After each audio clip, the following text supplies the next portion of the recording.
Assalamualaikum warahmatullahi wabarakatuh. Salam, Om Swastiastu, Namo Buddhaya, salam kebajikan. Selamat pagi, selamat siang, selamat sore, selamat malam dimanapun kalian berada. Semoga kita selalu sehat dimanapun kita berada. Hai semua, perkenalkan nama saya M. Fadil Atta. Saya berasal dari SMA Negeri 1 Unggulan Muara Enim, nomor absen 19. Yang terhormat, Ibu Dwi yang menonton. Di sini saya akan membacakan Bhinneka Tunggal Ika, wujud nasionalisme Indonesia sebagai bentuk unity in diversity di mata dunia. Nasionalisme yang sejati, yang cintanya pada tanah air itu bersendi pada pengetahuan atas susunan ekonomi dunia yang riwayat dan bukan semata-mata timbul dari kesombongan bangsa belaka. Nasionalis yang bukan chauvinis tidak boleh haruslah menolak segala paham pengecualian yang sempit budi itu. Nasionalis yang sejati, yang nasionalismenya itu bukan semata-mata suatu kopi atau tiruan dari nasionalisme atau nasionalisme barat. Akan tetapi, timbul dari rasa cinta akan manusia dan kemanusiaan. Nasionalis yang menerima rasa nasionalismenya itu sebagai suatu wahyu dan melaksanakan rasa itu sebagai suatu bukti baginya, maka rasa cinta bangsa Indonesia itu adalah lebar dan luas. Dengan memberi tempat pada segenap sesuatu yang perlu untuk hidupnya segala hal yang hidup. Demikian nasionalisme dituturkan oleh founding father bangsa, Insinyur Soekarno. Nasionalisme diartikan sebagai ajaran untuk mencintai bangsa dan negara, serta kesadaran bangsa untuk menghadapi identitas, integritas, dan kekuatan bangsa berupa semangat kebangsaan. Nasionalisme dapat disebut sebagai satu paham yang menciptakan mempertahankan kedaulatan sebagai negara dengan mewujudkan suatu konsep identitas bersama untuk sekelompok manusia. Dalam sebuah hubungan internasional, terjadi interaksi perbedaan bangsa dan negara. Bangsa dan negara tersebutlah yang melahirkan nasionalisme bagi masing-masing aktor. Yang mana nasionalisme tersebut menjadi hal penting yang harus dipertahankan oleh para aktor. Sebab dianggap sebagai identitas yang membedakan aktor satu dengan yang lain.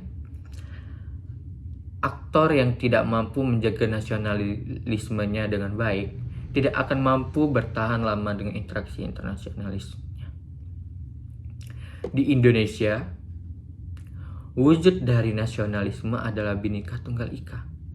Bhinneka Tunggal Ika adalah moto atau semboyan Indonesia yang berasal dari buku atau kitab Sutosoma karangan Empu Tuntular pada zaman keprabonan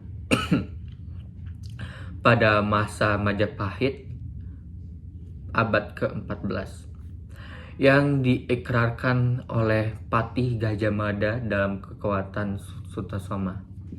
Dalam kitab itu tertulis Rweneka Datu Winurus Buddha Wisma Bhinneka Rakwaring apa kena prawanasan maka eng jinatwa kalawan siwatwa tunggal. Bhinneka Tunggal Ika itu dan hana dharma mangruani pupu. Dengan terjemah, konon dikatakan bahwa wujud Buddha dan Siwa itu berbeda. Maka memang berbeda, namun bagaimana kita bisa mengenal perbedaan dalam selintas pandang? Karena kebenaran yang diajarkan Buddha dan Siwa itu sungguhnya satu jua. Mereka memang berbeda-beda, namun hakikatnya sama karena tidak ada kebenaran yang mendua. Bhinneka Tunggal Ika Tanhana Dharma Mangwa. Frasa tersebut berasal dari bahasa Jawa kuno yang lalu diterjemahkan dengan kalimat berbeda-beda tetapi tetap satu. Kalimat Bhinneka Tunggal Ika terdapat pada lambang negara Republik Indonesia, yaitu burung Garuda Pancasila.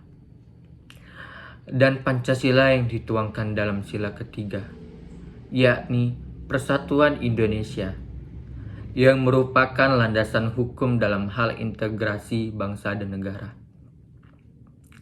Sehingga Bhinneka Tunggal Ika dapat dikatakan sebagai mantra sakti dan spirit survivalitas dalam kehidupan berbangsa dan bernegara. Persoalannya adalah bagaimana mengakualisikan Bhinneka Tunggal Ika sebagai kekuatan nyata dalam konsep uni Indonesia di mata dunia. Pidato Presiden Soekarno dalam memperingati proklamasi kemerdekaan Republik Indonesia pada 17 Agustus 1954 mengingatkan pentingnya memahami kemajemukan budaya yang menjadi ciri bangsa Indonesia. Ingat, kita ini bukan dari satu adat istiadat. Ingat, kita ini bukan dari satu agama. Bhinneka Tunggal Ika berbeda, tapi satu, demikianlah tertulis di lambang negara kita. Dan tekanan katakan sekarang ini ku letakkan kepada kita bina, yaitu berbeda-beda. Ingat, kita ini bina, kita ini berbeda-beda. Dalam konteks membangun masa depan Indonesia, implementasi kebijakan yang diversi dari filosofi Bhinneka Tunggal Ika adalah bagaimana menjadikan ragam kekayaan tradisi dan adat istiadat bangsa-bangsa di Indonesia. Bangsa-bangsa di Indonesia sebagai sebuah jalinan serat-serat budaya Indonesia yang kukuh dan kuat jika diandaikan secara fisik.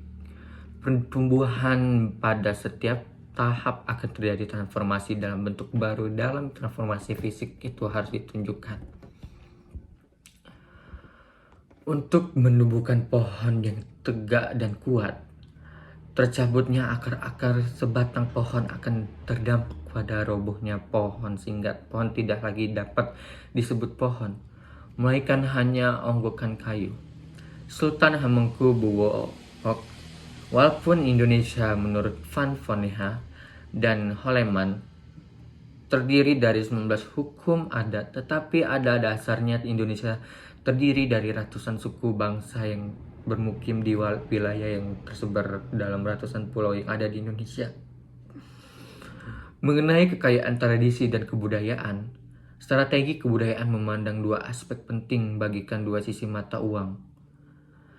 Yang pertama, menunjukkan strategi pengelolaan cara bangsa itu bereaksi, berperilaku, bertindak, dan bekerja dalam menumbuhkan proses berbangsa. Dan yang kedua, strategi menumbuhkan nilai keutamaan bangsa yang menjadi dasar dalam proses membangsa itu, seperti nilai-nilai kejujuran, kedisiplinan, profesionalisme, etika, kerja kelas, toleransi, cinta tanah air, dan lain sebagainya.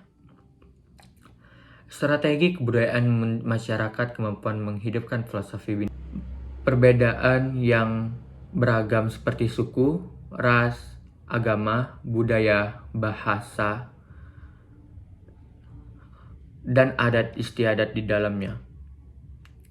Perbedaan yang dimiliki bangsa Indonesia sesungguhnya merupakan set bangsa yang tak ternilai harganya. Hal ini karena tak banyak negara yang memilikinya.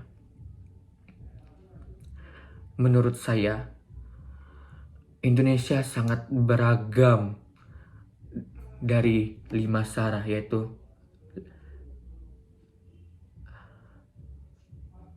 suku, agama, ras, antar golongan.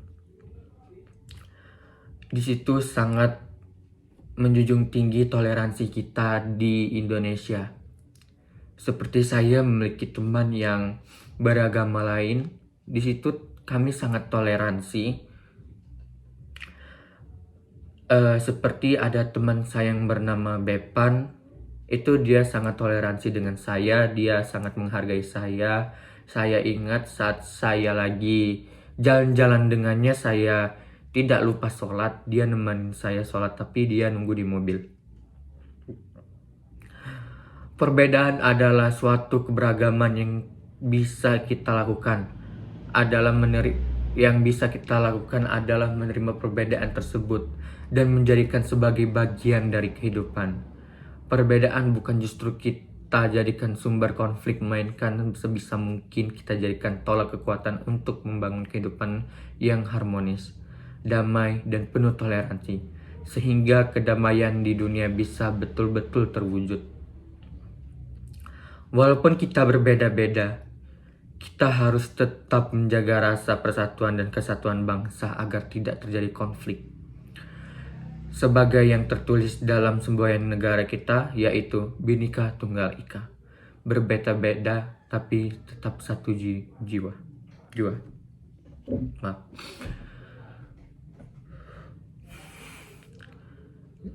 Saya sangat toleransi dengan seluruh yang ada di SARA, terutama saya sangat toleransi sekali dengan perbedaan yang ada di antara kita, seperti warna kulit, agama, bahasa. Itu saya sangat menghargai dan saya sangat senang karena banyaknya keragaman di Indonesia itu menandakan jiwa kita sangat nasionalisme.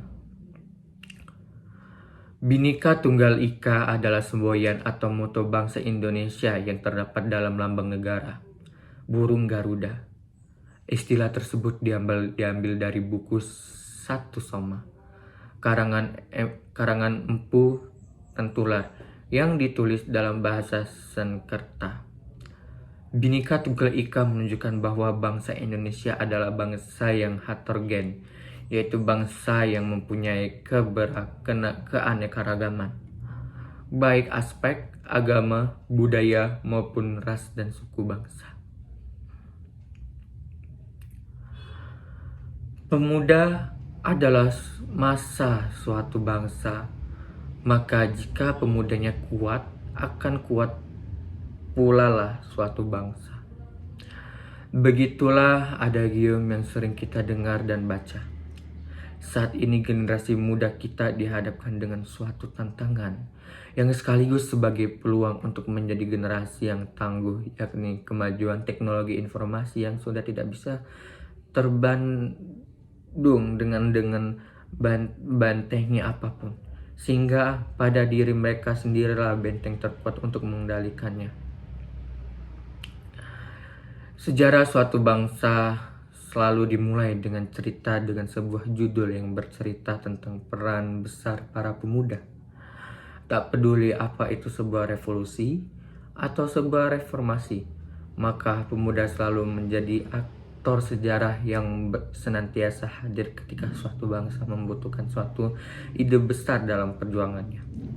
Ide besar yang muncul dari sebuah inspirasi murni yang keluar dari akal dan nurani bersih yang dimiliki oleh pemuda. Inspirasi besar yang memunculkan ide-ide besar dan pada akhirnya menghasilkan kinerja-kinerja besar untuk kita.